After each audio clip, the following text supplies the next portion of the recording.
I want to start tonight with a story that happened to me just 2.5 weeks ago.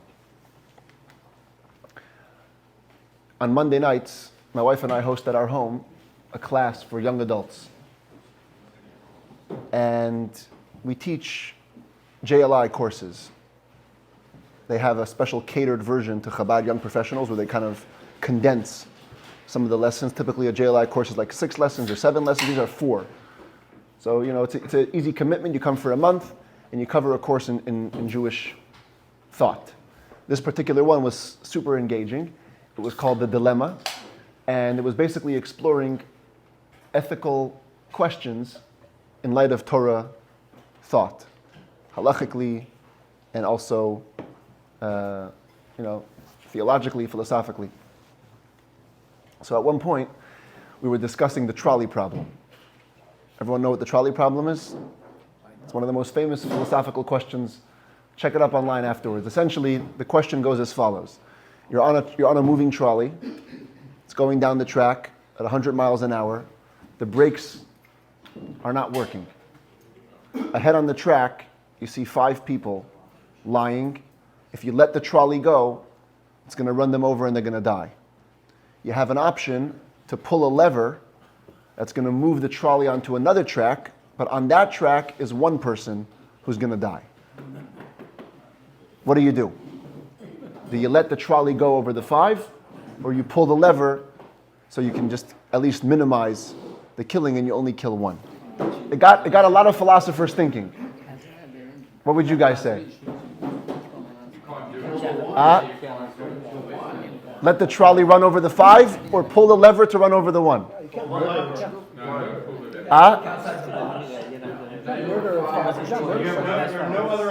No other options.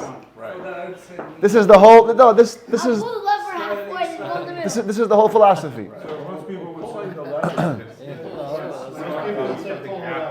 Very good. Very good. Huh? Most people would pick to reduce the number of yes. people that die. Because you have Chabad, everything's always the opposite.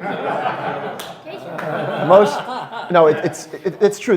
And there's many variations to the question. There's even a whole website you can go on and go through all the variations. It tells you what kind of a person you are based on your choices. Like they throw in all these different variables: old people, young people, this kind of way, that kind of way, a whole bunch of different variations, and most people are inclined to mitigate the amount of murder. It's a fascinating discussion beyond the scope of the class, but the bottom line is, according to Torah law, you're not allowed to do an act. You have to remain passive. Whatever the situation is, you must remain passive. Anyway, we were exploring the concept at length, but the thing is that in this lesson that we were learning, this problem moved into a very practical arena, because this trolley problem, as it's debated philosophically, remains totally in the abstract. Obviously, these cases don't happen. But as cars are moving towards becoming automatic, and AVs are going to become a prevalent reality, whether we like it or not, the programmers of these computers are going to have to set in decisions for these types of cases. So here's what happened, and this was what fascinated me and why I'm saying it tonight. I asked the students, I said, as the programmer, you have a situation, a scenario which is going to either kill the driver or an innocent pedestrian. What do you program the computer to do? Car's going down the road, and it sees a pedestrian coming. It's going to die if it hits it by its calculations. The computer can turn the car into a wall and kill the driver. What do? How do you program it? Everybody in the class said, protect the pedestrian. The moral thing to do would be to protect the pedestrian. Okay? Now watch. I asked them the following question. I said, variation. There's 2 AVs. One is programmed to protect the driver. One is programmed to protect the pedestrian. Which one do you buy?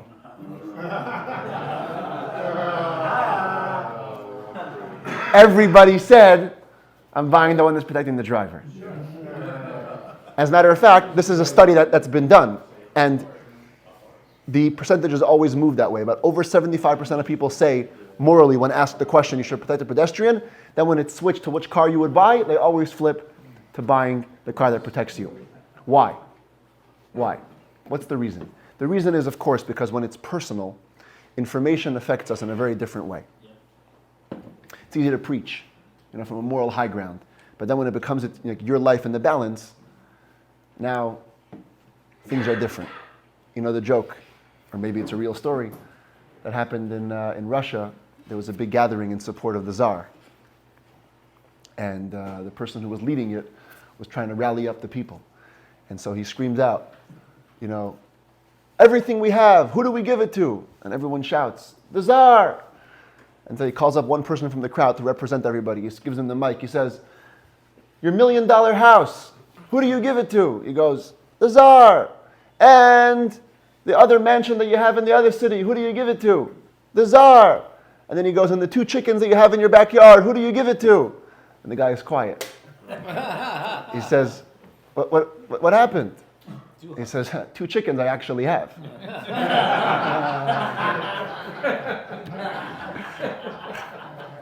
Verstehst?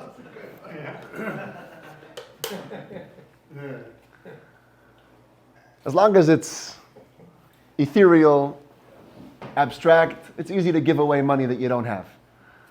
But once we're talking about what you do have, now it's a whole different perspective. And this idea reflects a super important principle that I think is one of the thrusts of the chapter we're learning tonight. I'm going to deviate a little bit from our system. Tanya 2.0 is covering a page a week. Chapter 3 is very short. It runs a page in about 7 lines. So I'm going to cover it all in one sitting. And I'm going to go a little backwards. We're going to start with the end of chapter 3, and then we're going to go back to the beginning. The Alter Rebbe's supposition, the way I understand it, is that in the natural scheme of things, information that we process will inspire a feeling so long as we're connected to that information. So long as you can make something you assimilate into your mind personal, you will be able to feel it. If you never make it personal, it's going to stay abstract. Its meaning is going to have no lasting significant effect whatsoever. The name for this in Kabbalah and Chassidus, and we're going to use this tonight, is das. Das means knowledge in biblical Hebrew, but it connotes an intimate knowledge. It connotes a connected knowledge, personalized knowledge. When somebody has das, we mean that what they know affected them because it became real to them. There's a story I've told a number of times in these classes, and I love repeating it each time, where Rabbi Levi Yitzchak of Barditchev, a famous Chassidic master, blessed be his name, after he got married, he did not grow up in the Chassidic circles. Although he became a great Chassidic master, he didn't grow up with that background. But he wanted to explore it. And so his father-in-law, who was on the opposition to Chassidism, basically made a kind of a deal with him where he allowed him to go for 6 months. So you can go to 6 months to Mizrich, the capital of Chassidism at the time. The Maggid of Mizrich, the Baal Shem Tov's successor, was teaching. Go for 6 months, and if I see that it's worthwhile, then I'll consider anything further. So he went for 6 months, comes back, and his father-in-law, kind of sarcastically says, "Nu, Leivik, what did you learn in Mizrich?" So Rabbi Levi Yitzchak answered, now I know that there's a God. So he said, what? For that you have to go 6 months away to Mizrich? Everybody knows there's a God. Look, Chanaleh, he calls in the maid. The maid who was working for him in his house. Chanaleh, come here. Is there a God? She says, what, you gone crazy? Of course there's a God. So the father says to Rabbi Yitzchak, he says, look, even the maid knows there's a God. What are you saying? So he answered famously in Yiddish, he said, Sie sagt, als sie weiß, aber ich weiß. She says she knows, but I know. There's knowing and there's knowing. The Talmud says, Ganva apum machtarta rachmana karya. a thief, at the entrance to his tunnel, he prays to God. He's about to go and commit a crime. He asks Hashem for help. That's classic lack of das. He knows the information. He knows that God is the creator of the world. He knows that God can help him. But his knowledge of God is not real enough to stop him from committing theft. Unfortunately, 2 days ago, I got a phone call, and I saw what no das means. This guy just moved to the community here. He's in a relationship with a non-Jewish woman, and there's a baby on the way. And he tells me, these are his words, he tells me, it's very important to me that my child should be Jewish. So I want to know what kind of conversion process can we hook up. Maybe we can do a quick one or a bris. I'm thinking to myself, this is it. He knows it's important to be Jewish, but the knowledge wasn't important enough or wasn't real enough to stop the relationship to begin with. And this is a lack of connection. This is when we have something that's in the abstract, but it hasn't become real to the point that it can dictate the way we actually feel and the way we actually live. Don't have to go far, unfortunately, in current events, the war in Israel. Only the outside world, people who don't live in the country, can mix in and talk about such stupidities as ceasefire. Only. Everybody in Israel today has das. Listen to me, they intimately know who our enemy is. We have no mistakes about this anymore. Even people in the South who used to be under the false impression of peaceful neighbors and all of that stuff. We see that they're all over the social media today explaining to us exactly how they understand that they were wrong all along. No das. When it's not connected, you think things are happening, things are fake realities, and when you live in the outside, these people, I'm telling you, I don't have to tell you, you see it on the news all the days. Fatamta people, we call them. Idiot on the Oscars. Yeah. Listen, I'm sure you guys all saw what's going on. Just stuffed up minds to be able to say such things. But why? Because you're living outside. You're not connected. When you're not connected, when you don't have das, you can take things or information which you think is true and completely disregard the reality on the ground. But when you have das, when you have not just knowledge. See, das that's why it's a cheap translation. Knowledge. Knowledge means close, customized, personalized, intimate knowledge. This is why, fascinatingly, in the Torah, the terminology for marital relations is knowing. Knowing. Yeah. When we want to describe a husband and wife engaged in marital acts, the Torah uses the word knowing. Why? It's the same thing, Kabbalistically speaking and psychologically speaking for sure. You can know information about somebody, you can think you know somebody, but when you engage in a visceral experience that brings essence to essence, that's when you truly come to know a partner. At least that's the way it should be ideally. Today, unfortunately, it's been reduced to nothing more than a bodily instinct. But truthfully speaking, it's supposed to be a key into the most intimate, deepest parts of soul-to-soul connection. That's why the Torah is full of laws governing where our thoughts should be during relations. It's very, very rare for Torah to mix into thought. Judaism is very occupied on deed. What to do, what not to do, what to speak, what not to speak. Very few cases we go into the mind. Because when you're not 100% present, then there's no knowing. The knowledge will be lacking. Knowledge on the Torah's level, the intimate knowledge. So that's the spiel on das. Why are we talking about das today? So now let's back up a little bit and put chapter 3 in context. We're talking about the soul. Specifically, we're talking about the divine soul.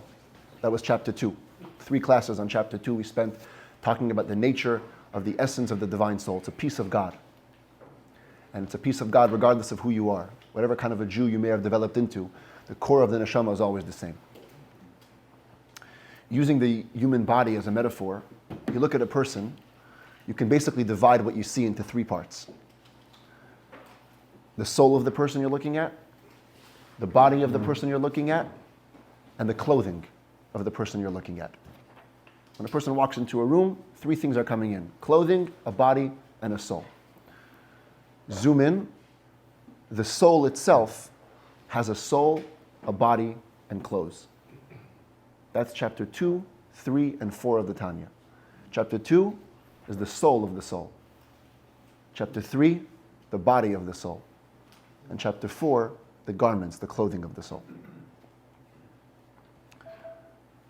So the soul of the soul we know already. It's a piece of God. That's its essence. That's the nuclear soul is the God particle in it. What's the body of the soul? The body of the soul are its makeup, its psyche. Our body, physically, becomes one with the soul. Unlike a battery that you put into a game, the battery, while it charges the game, remains separate entities from it. The body becomes a living body. We're not a body walking around with a charging, zapping soul. The soul invests itself, infuses itself into the body becomes living. For the soul, its body are its two primary processes by which it has experiences. The two primary elements of a soul are the intellectual capacities and the emotional capacities. The capacity to understand and the capacity to feel. So if the soul of the soul is God, the body of the soul is understanding God and feeling God. Because we're in the divine soul now. We'll get to the animal soul later on. That's going to be understanding self, feeling self, and all those good things. First, God. The godly soul understands God and feels God. It's the first time the Alter Rebbe introduces us to what's called the 10 Sefirot, the 10 attributes. Kabbalah teaches that Hashem expressed himself in 10 ways to create the world, and those 10 tools are mirrored in every human being. That's what it means, we're B'Tselem Elokim, in the image of God. God has no image. Kabbalistically speaking, it means the image of the supernal expressions that Hashem brought forth to create the world. Those tools are present in us. 3 intellectual tools, 7 emotional tools. 3 intellectual tools are called Chokhmah, Bina, and Da'as. Wisdom, understanding, knowledge are the literal translations, but they're very cheap. Better translation might be inspiration, information, personalization. That would be the way I would categorize them. Inspiration, information, personalization. Every academic process goes through those 3 stages. The Alter Rebbe, in chapter 3, because it's all centered around the divine soul, he expresses it, the metaphor that he uses is in understanding God. He says, understanding God will have 3 components. There will be an initial flash of inspiration, then there's going to be a breakdown into detailed information, and then the soul will have to make it personal. So in Chassidic discourses, which expand on this chapter at length, the metaphor is always given from our own experience, and we've all had this. We've all been at a point in business or in a relationship or in a problem you had to solve where you're up against the wall, there's a vacuum, you're not making any progress, you don't see the light at the end of the tunnel, stuck with a question, stuck in darkness, and then a moment comes where the lights turn on. You can't nail it, but you can see the solution. You just know that the key is X, Y, and Z. Then you got to sit down with a notepad and work out the details. That's Chokhmah and Bina. Chokhmah is an initial flash of insight, the beginning of a process. It lacks definition, it lacks specificity, and all of those stuff. Bina takes it to the next step, taking it apart, understanding the details, examining.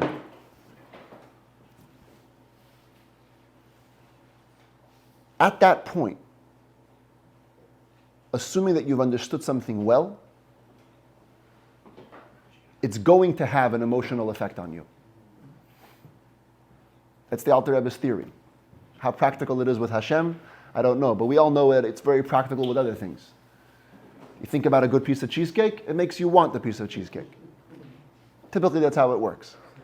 You understand the value of money, You have a good feeling towards money. I could use some more of it. I don't want to lose any more of it. The Alter Rebbe says, and he makes the case, that if the godly soul is left to its own devices and it's allowed to contemplate and meditate on godliness, the contemplation and the meditation itself will arouse, by default, feelings towards Hashem. And he describes those feelings in very general terms. They're going to be expanded upon in the end of Book 1 of the Tanya, about 10 chapters going into it. But as a general theme, they're called Ahava and Yira, love and fear. And again, cheap translations. Ahava would be best translated as a desire to connect, and Yira would best be translated as an awe or a respect for the relationship. The way the Alter Rebbe frames it in this chapter, he says, you understand God well, the initial instinct is yirah, an awe, and the follow-up instinct is an ahava, a love, a thirst to come forth. Because it's the godly soul, he jumps to very high levels of awe. Typically in Jewish literature, we divide awe of God into 3 stages. There's what's called, the first one is called yirat ha'onesh, fear of the punishment. That's the basic, the most base level of fear of God is that kind of a fear. It's really not healthy to function on that level, but it basically says, the reason why I'll stay in line is because if I don't, I'll get whipped. And granted, that is a motivator. In our human experience, if you knew that you're going to get whipped, you stayed in line, right? Throughout our lives. If we had those teachers, then we knew. You don't push the button, because if you do, it's going to explode. So it may keep you on the straight and narrow, but it's very, very not real. You're not really connecting to God. You're connecting to the whip, or staying away from the whip, essentially. You're scared. You're literally scared. The second higher level of awe is called yirat chet. Yirat chet means fear of sin. Here, you're not so much afraid of the consequences as you are afraid of violating the relationship. When you're in a relationship, and this is true even in human terms, and you respect the relationship, you stay away from doing things that go against it. If you're in a marriage, the natural instinct is to stay faithful. You don't violate. If you've taken upon yourself a mentor in business, you don't mess around. There's an understanding that if we're trying to create something bigger than ourselves, to get in the way is really to get in your own way. This is a higher level. You're staying, in terms of God, you're staying on the straight and narrow because you have too much respect for the relationship to violate it. Much better than being afraid of the whip. Much healthier than being afraid of the whip. It's a very mature understanding of awe. However, it's not the ultimate. Chassidus says, and this is the type of awe that the Alter Rebbe chooses in this chapter, because he jumps to the extreme, because we're talking about the divine soul in its purest state. The highest level of awe is called yirat haromamut. Yirat haromamut means fear or awe of the greatness or of the exaltedness. And the way this is described in Chassidus is the way being in the presence of greatness makes you feel small. I don't know if you've ever experienced it, but if you walk into a room and you're face to face with a giant, when you're face to face with a giant, you're immediately overcome with a sense of humility. You walk into a room with Einstein. I've heard this from countless people who walked into the room with the Rebbe. There's an immediate sense of, I'm small. And this person or phenomenon is truly great. You don't have to have it with a person. You can be in nature. I traveled to Alaska 2 years ago with my siblings. And I remember at certain points, you come out there to the vast landscape. It's awe-inspiring. And not awe-inspiring of the fear of the whip, not awe-inspiring of fear of the sin. It's awe-inspiring of I am small and Hashem is huge. That's the deepest level of awe. It's a loss of sense of self in the face of the infinity of that which is beyond you. And the Alter Rebbe makes the case that, again, left to its own devices, if the divine soul could just exercise its intellectual capacity, understand God in every possible way. He actually names 3 different ways: God from within the universe, God from outside the universe, and God from beyond being a creator. I went through that very fast because the Alter Rebbe goes through it very fast. And the Rebbe himself, actually, in a note to Rabbi Weinberg, I spoke about him before, the man who gave Tanya on the radio in Yiddish. When it came to chapter 3, in his prepared manuscripts, he spent 3 pages explaining each of these levels of godliness. And the Rebbe crossed it all out. He said, chapter 3 is not the place to go into it. The Alter Rebbe didn't go into it. No need for you to go into it. Just tell your listeners that essentially there's 3 ways to appreciate God.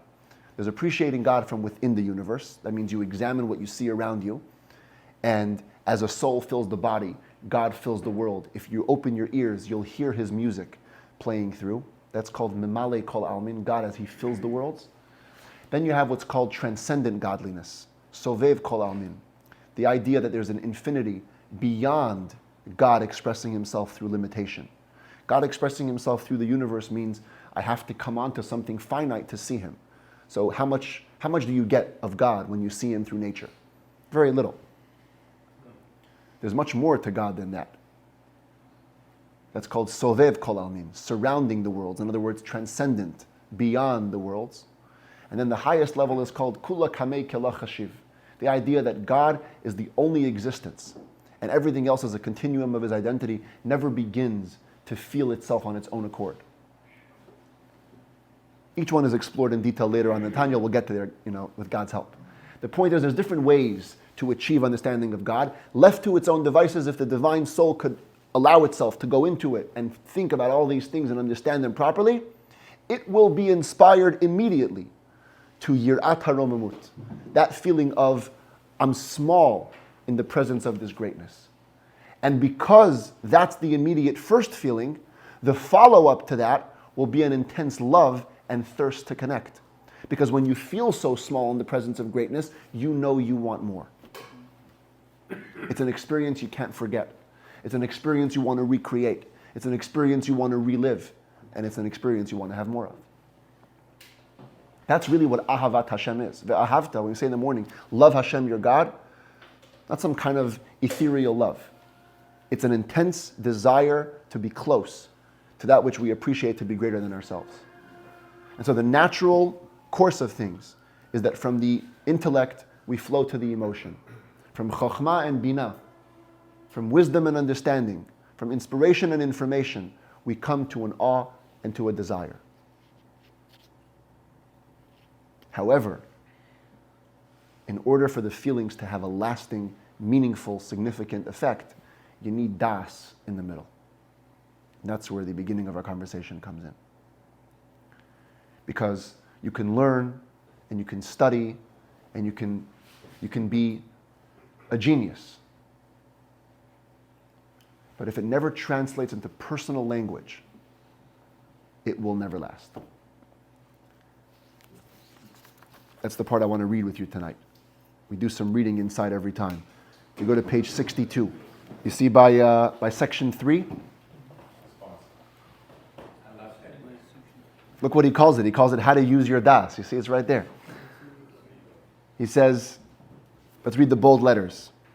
The term das implies bonding and joining, as in Adam knew Eve, suggesting that, like physical bonding, das is a process of focusing your mind with a very firm and strong bond.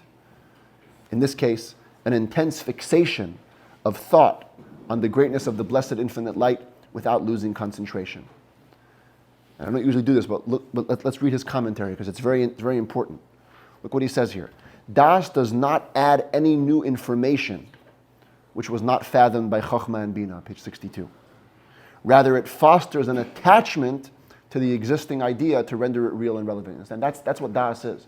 Nothing new has come into the picture. When I asked those students about the AVs, I didn't put in any new information. I just made it about them. Now it's not about, you're writing some book. Now it's about you. Do you want to be protected or not? And when when it's you at the question, you operate completely differently. And why is Das so important? Why is it so important to be connected to that which we learn? Says the Alter Rebbe, the bottom paragraph there.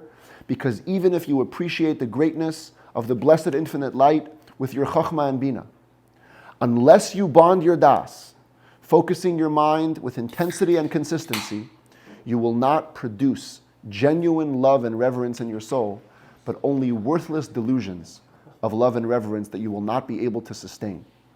Because only Das makes the concept of God personally relevant to you. Therefore, Das ensures the sustainability of the emotions and their energy. So it's the tail end of the intellectual process and the lead-in to the emotional process. It's the bridge. It's the bridge that makes sure that what you understand will translate into how you feel and will last. So long as you're disconnected, he makes it sound like it's possible to experience feelings, but they're not going to be lasting. In my capacity, I deal with this a lot.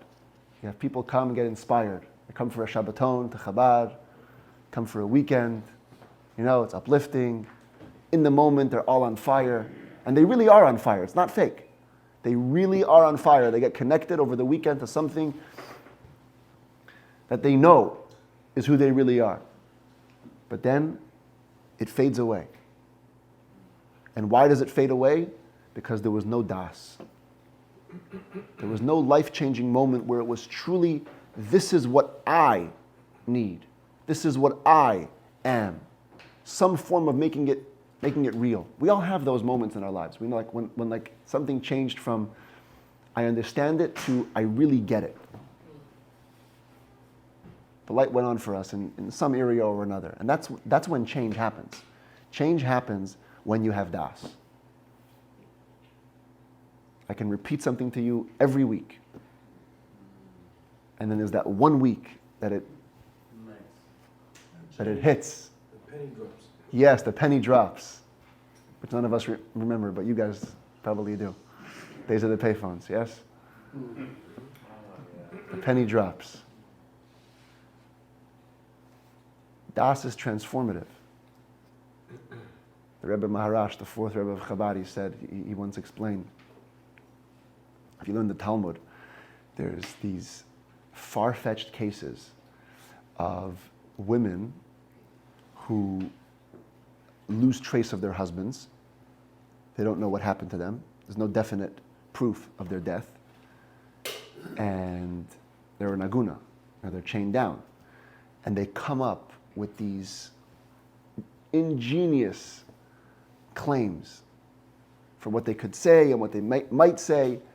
And you have rabbis debating it in the Talmud. What if she says this, and what if she says that, and what if that?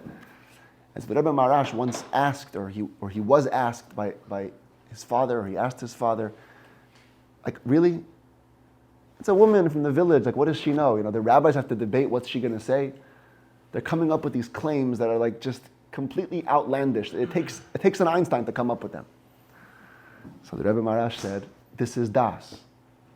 Yeah, when it's your husband and it's your life on the line, you'll come up with things that you never knew you can come up with. That's how it works. We're more powerful than we think. We just have to be in touch with it. That's why Chabad stands for Chokhmah, Bina, Das. All three are integral. We're very into the path to the heart is through the mind. The Alter Rebbe believed that was the core of his movement. He said, no longer are we going to rely on other people for inspiration. You're going to inspire yourself by learning, studying, meditating, and then feeling. But it's not enough to have the chachma and the bina. It's not enough to have just the knowledge, the information. You have to have das. It's got to connect. You got to put yourself into the picture. Where do I fit in to the whole scheme of things? When you fit in, that's when Judaism is lasting. Chaim.